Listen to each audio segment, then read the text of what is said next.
Okay guys, so this is Lego, one of our level 2 family protectors. He's going to be headed to Florida soon. We really worked a lot on the grips and the commitment, the obedience out in public, so on and so forth. But what we haven't worked so much on is the recall off the grip. It's one of the last things that we do, because when I'm training a dog to bite, I don't want them thinking too much about going back to the handler. I want them thinking all about getting after the bad guy. I see a lot of people put too much control on these dogs too early, and the commitment of the dog deteriorates, and his ability to stay in the fight deteriorates. So that's what we're going to be working on with him today, just working with a sleeve. I find that that's more than sufficient, and it transfers over to the suit and to hidden equipment, no problem.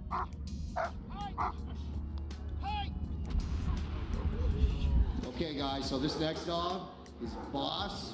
I love Boss, and his owners brought him back to us for level 3 executive protection training. Right now what we're working on with Boss is muzzle attacks. It's his first time going to be doing muzzle attacks today. We're going to see how it goes. He's been muzzle conditioned, so now he's going to be doing muzzle attacks. This dog is from our breeding program. I love this dog. As long as his hips and his elbows and his back is DM clear, or even if he's a carrier, I'll want to use him. Of course, the grade of the joints needs to be worth breeding to. So if his joints are of that level, I'm probably going to ask the owners if we can use him in our program, you know, a year or two down the road. He's a fantastic dog. I really like this dog. A lot of dogs become less in training. He's one of those dogs that becomes more, and he becomes stronger and stronger every time you train him. So I really like training him. The next dog is going to be Isa. All right, she's a female that we've sold as a level 2 family protector, and right now we're working on her activations. We're giving her some hidden sleeve grips, and we're just going to be working on activations and the grip on the hidden sleeve,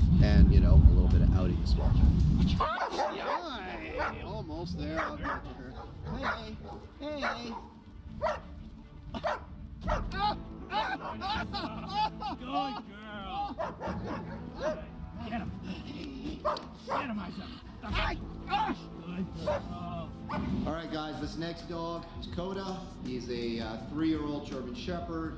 He's on his way to Texas. We're working on kind of the same things that we were working on with Lego, the out and the callback to the handler. He's a really nice, civil dog, big, beautiful dog, and very stable. Exactly what we want in a family protector. I'm just going to be working him with the good old stick and sleeve and building off the skills that he already has.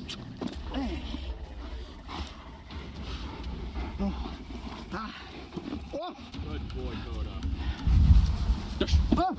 Good boy. All right, guys, so that's a couple of our dogs now that are almost ready to go for the most part. So just cleaning up some control stuff and, you know, getting them finished off here.